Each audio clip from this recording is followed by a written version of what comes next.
네, 안녕하세요. 반갑습니다. 오늘은 포인트 모바일, 지금 상장 폐지 사유 발생을 통해서 거래 정지가 된 기업이죠. 최근 공시 살펴보고 재무제표까지 살짝 들여다보면서 뭐 어떤 이유인지도 한번 살펴보도록 하겠습니다. 뭐 일단은 지금 최근 공시 보시게 되면 감사 보고서 지금 일단 한정 의견을 받았죠. 감사 의견에서 한정을 받게 되면 비적정이나 한정을 받게 되면 바로 거래 정지가 되고요. 상장 폐지 대상이기 때문에 심사를 받게 됩니다. 따라서 바로 거래 정지가 되었고 사실 이렇게 감사 의견에 이제 한정이라든지 비적정으로 인해서 거래 정지를 당하게 되면 상당히 투자자 입장에서는 당혹스럽죠. 뭐 갑자기 거래를 할 수 없는 상황이 뭐 생기기 때문에 그런데요. 뭐 일단 지금 보시게 되면 추후 계속해서 공지가 되는 내용들 보시면 회사는 이의 신청을 할 수가 있고요. 지금 4월 19일까지 이렇게 정상적인 이의 신청을 할 수 있고 뭐 만약 이의 신청이 없다면 상장 폐지 절차로 진행이 되겠죠. 뭐 일단 기업의 이제 재무제표 잠깐 살펴봤는데 어느 정도 이제 좀 오류라든지 실수가 좀 많이 있더라고요. 뭐 주석을 중심으로 뭐 몇 가지 문제가 될 만한 부분 포인트를 체크를 해봤는데 전반적으로 쫙 살펴본 건 아니라서 뭐 어느 정도 제한적이다라고 이제 말씀드릴 수 있을 것 같고 보시면 일단 유형자산이라고 표기된 부분이 기타 금융자산이고 이 사용권 자산이 사실 유형자산이거든요. 그러니까 이런 식으로 좀 오류가 된 부분이 좀 많아서 뭐 이렇게 되면 재무제표 살펴보는 게 사실 좀 재미가 없어지죠. 어느 정도 실수라고 보기에는 지금 기업의 상황도 상황이기 때문에 신뢰도라든지 뭐 정확성, 명확성에 있어서 상당히 뭐 우려스럽고 신뢰도가 많이 떨어지는 그런 부분이 아니지 않나 이렇게 생각합니다. 네, 이제 몇 가지 한번 살펴보면 일단 무형자산 개발비 손상 차손의 건이 이제 가장 두드러지게 보여지고요. 보시는 것처럼 이 무형자산의 손상 차손 부분이 상당히 금액이 좀 어느 정도 잡혀 있죠. 제가 사실 여러 번 언급했었지만 이 무형자산 개발비 항목은 늘 주의해서 관심을 갖고 지켜봐야 된다라고 언급을 했었죠. 왜냐하면 연구개발비를 뭐 전액 비용 처리하는 경우 판관비라든지 이렇게 바로 연구개발 항목으로 비용 처리하게 된 경우에는 문제가 없지만 이게 무형자산으로 개발비로 잡게 되는 경우라면 비용을 자산화해서 외형을 부풀렸지 않았냐라는 의심과 논란의 소지가 있기 때문입니다. 어떤 기업은 이렇게 자산으로 인식해서 기업의 이제 외형을 부풀리고 또 어떤 기업은 뭐 매년 비용으로 생각해서 손실을 보는 그런 좀 어느 언밸런스한 경우가 많이 생기는데요. 물론 개발비로 잡게 되면 연구개발의 성과가 어느 정도 가시성이 나타났을 때 이렇게 인식을 해주는 경우가 많은데요. 이렇게 나중에 손상차손으로 비용을 떨궈버리는 상황이 발생하면 안 되겠죠. 그러니까 뭐 불과 몇 년 동안에는 자산으로 인식해서 기업의 이제 외형을 상당히 크게 부풀려 놨는데 결국 기업의 이제 성과라든지 연구개발에 대한 뭐 시장성이 떨어졌다라고 판단해서 결국 이 비용으로 손상차손으로 인식을 하게 된 겁니다. 그래서 이 부분이 떨궈버리게 된 비용이 이제 문제가 되는데 금액 자체가 어느 정도 제법 잡히기 때문에 이 부분에 있어서 조금 우려가스럽지 않나 보는 거고요. 지금 이번 연도는 34억 원이고 지난 사업연도는 43억 원이죠. 적지 않은 금액이라고 볼 수가 있고요. 사실 엄격하게 분류를 하고 어떤 기업은 비용 처리를 하고 어떤 기업은 또 자산으로 인식하고 이렇게 좀 병행하는 경우가 많기 때문에 늘 이 무형자산 개발비 관련해서는 뭐 분식회계 관련 이슈와 논란도 있었고 어느 정도 좀 우려스러운 부분도 있기 때문에 좀 주의해서 들여다봐야 됩니다. 개발비가 이렇게 손상차손이 많이 잡힌 기업들이 있다면 어느 정도 좀 지켜보면서 좀 이렇게 집중해서 그 관심 갖는 것도 필요하겠죠. 사실 우리나라 기업 같은 경우에는 이 무형자산 개발비를 좀 어느 정도 수월하게 처리하는 경향이 있어서 문제라고 보고요. 해외 기업들은 상당히 엄격하게 관리하고 상기하고 있다. 어느 정도 차이가 있습니다.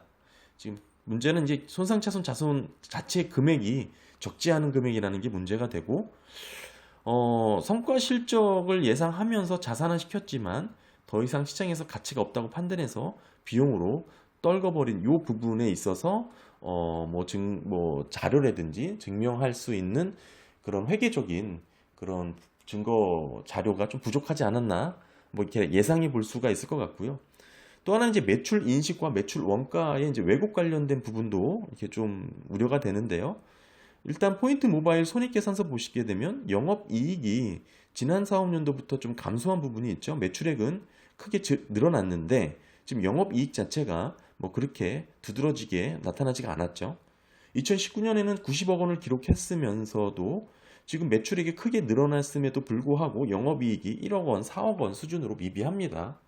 이런 부분 같은 경우에는 매출 원가에 대한 부분도 또 더불어서 매출 인식, 이 탑라인에 대한 이 부분도 한번 살펴보는 게 좋을 것 같은데요. 먼저 매출 채권 보시게 되면 이 가장 먼저 이게 어, 법인들의 이제 매출액을 인식하는 과정이 이제 매출 채권인데요. 이 매출 채권의 이제 실제성 여부의 이제 판단이 기본입니다.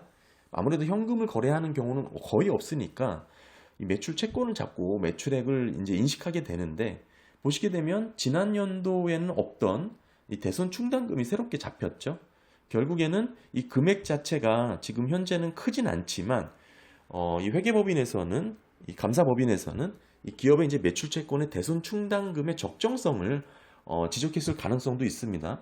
이에 관련된 충분한 자료를 기업이 제출하지 못했을 그런 가능성이 하나 있고요.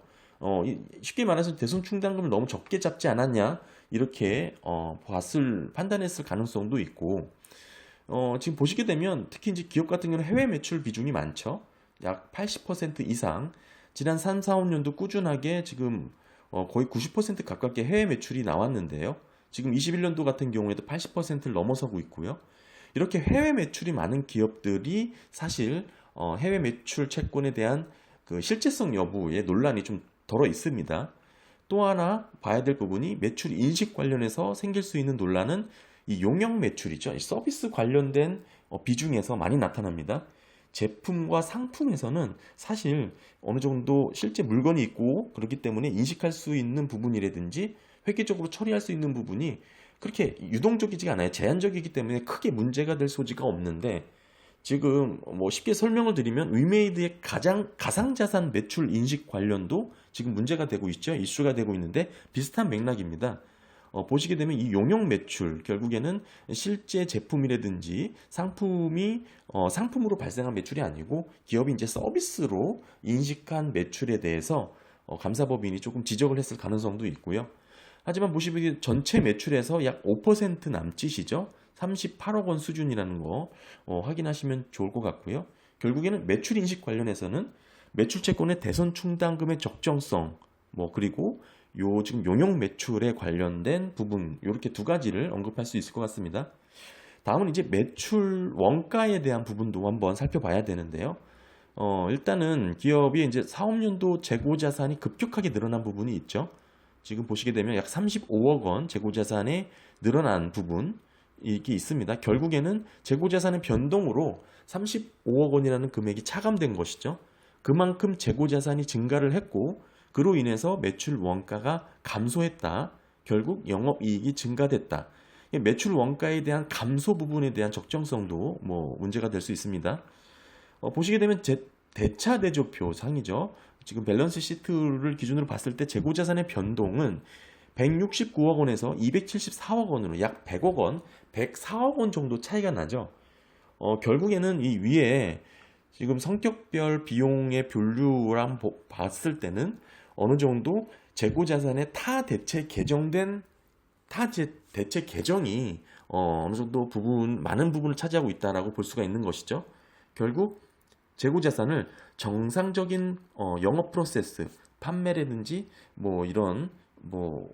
판매라든지 생산에 이제 쓰는 게 아니고 타 계정에 대체된 부분이 많다는 것입니다. 예를 들면 연구개발비로 사용하거나 기업이 갖고 있는 재고자산을 연구개발로 쓸 수 있잖아요. 이제 그런 부분을 얘기하는 것이죠. 또는 마케팅으로 사용할 수도 있죠.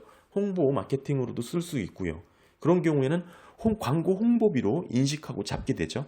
이렇게 결국 다양한 계정의 대체가 있을 수 있는데 물론 재고자산의 대체 계정 자체가 문제가 되진 않습니다. 하지만 중요한 것은 지금 기업의 자산 중에 재고자산의 비중이 상당히 높고 지금 급격하게 증가했기 때문에 이런 부분에 있어서도 감사법인은 문제점이라든지 좀 주의 깊게 들여다본 것 같고요. 전체적으로 재고자산 평가 손실 충당금도 문제가 될 수 있겠죠. 적정하게 뭐 인식했는지. 인식 조건은 크게 네 가지가 있는데, 뭐 물리적으로 손상돼서 아예 사용할 수가 없을 경우, 뭐 부분적으로 뭐 진부화된 경우, 또는 판매 가격이 하락한 경우 등 해가지고 뭐 여러 가지 뭐 이렇게 충당금을 잡게 되는데, 지금 보시게 되면 재고자산 중에 50억 원 정도가 잡혔죠. 그러니까 결국 이 부분도 과소 계상된 부분은 없는지, 지나치게 기업이 낙관적으로 인식한 부분은 없는지도 이렇게 감사법인이 지적했을 가능성이 높습니다. 전반적으로 재무제표 자체가 일부 오류도 있고 실수가 있어서 뭐 자세하게 살펴보고 뭐 서로 크로스 체크하지는 않았지만, 뭐 간단하게 몇 가지 크게 기업의 이제 자산을 중심으로 들여다봤을 때 시니컬하게 우려스러워 보이는 포인트는 제가 찾지는 못했고요. 물론 일부 계정 인식에 있어서 기업이 충분한 자료 제공을 뭐 제출하지 못한 것으로 보여집니다. 하지만 기업 같은 경우는 상장한 지 얼마 되지 않은 기업이죠. 게다가 전체 매출액하고 손익 구조에 있어서 뭐 문제가 되는 부분, 즉 지적을 당한 부분은 제가 보기에는 개인적으로는 일부분으로 보여지기 때문에 기업 입장에서는 적극적으로 이의 신청을 할 것으로 보여지고요. 뭐 단순한 문제점 개선이라든지 뭐 이런 후속 조치가 이루어질 것으로 보여집니다. 물론 순수한 개인적인 의견이고, 지금 자세하게 재무제표를 살펴본 부분이 아니라 크게 제 밸런스 시트만 보고 기업의 이제 큰 덩어리만 본 거기 때문에 좀 달라질 수는 있습니다. 중요한 것은 감사 의견이 이제 비적정으로 나오게 되면서 갑자기 거래 정지가 된 것이죠. 투자자 입장에서는 상당히 곤혹스러울 수 있는 부분이기 때문에 어느 정도 좀 잘 해결되기를 좀 응원 드리고요. 지금 전체 포인트 모바일 기업에 대해서 지금 최근 공시 살펴봤고, 간단하게 재무제표를 중심으로 큰 이슈가 될 만한 두 가지 정도 지적해 봤습니다. 보시고 도움이 되셨길 바라면서 오늘 영상 마치도록 하겠습니다. 감사합니다.